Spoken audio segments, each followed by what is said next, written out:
So our today's topic is finite automata. Finite automata क्या होता है कि ये यूज होता है पैटर्न्स को रिकॉग्नाइज करने के लिए। ये इनपुट में लेता है हमारी स्ट्रिंग, उसकी स्टेट को अकॉर्डिंगली चेंज करता है। जब हमारे को डिजायर्ड सिंबल मिल जाता है तो ट्रांजिशन हो जाती है। ये सब अभी तक थियोरिटिकल चल रहा है, जब हम इसका प्रैक्टिकल इम्प्लीमेंटेशन करेंगे तब आपको ये सब चीजें क्लियर हो जाएंगी। At the time of transition, जब हम ट्रांजिशन करते हैं तो ऑटोमेटा हो सकता है कि नेक्स्ट स्टेट पे भी चला जाए, हो सकता है सेम स्टेट पे। तो फाइनाइट ऑटोमेटा में दो स्टेट्स होती हैं, या तो एक्सेप्ट या रिजेक्ट। अगर एक्सेप्ट हो जाता है तो नेक्स्ट स्टेट पे चला जाता है, अगर नहीं होता है तो वो रिजेक्ट हो जाता है। When the input string is processed successfully and automata जब वो फाइनल स्टेट पे पहुंच जाता है तो वो एक्सेप्ट कर लेता है।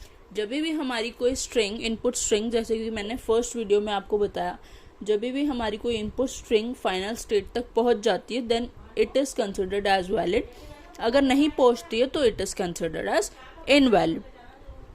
अब जब भी हम फाइनाइट ऑटोमेटा की बात करते हैं तो ये कुछ टपल्स आती हैं इसके अंदर। क्यू का मतलब होता है फाइनाइट सेट ऑफ स्टेट्स।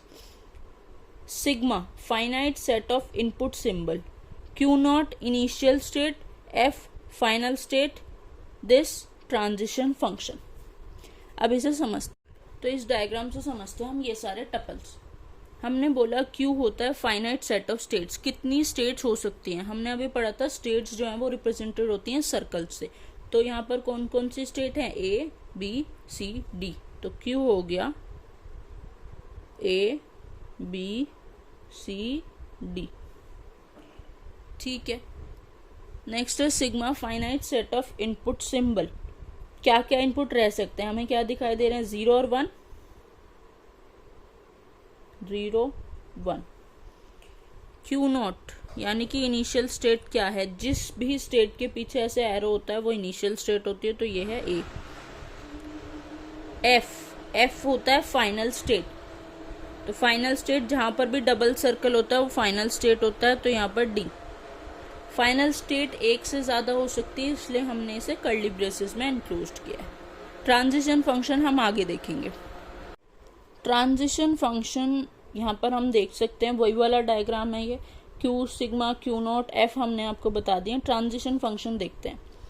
0 और 1 हमारी इनपुट्स हैं, ए बी सी डी सारी स्टेट्स हैं। जब भी ए पे इनपुट आ रहा है 0 तो वो कौन सी स्टेट पे जा रहा है? जब 0 आ रहा है तो कौन सी पे जा रहा है? सी पे। यहाँ सी आ गया। जब भी ए के पास इनपुट आ रहा है 1 तो वो कौन सी स्टेट पे जा रहा है? बी पे, ठीक है। बी के पास जब 0 आ रहा है तो वो जा रहा है डी पे, फाइनल स्टेट पे। जब बी के पास 1 आ रहा है तो वो जा रहा है वापस ए पे। सी के पास जब 0 आ रहा है तो वो जा रहा है ए के पास। सी के पास जब 1 आ रहा है वो जा रहा है डी के पास।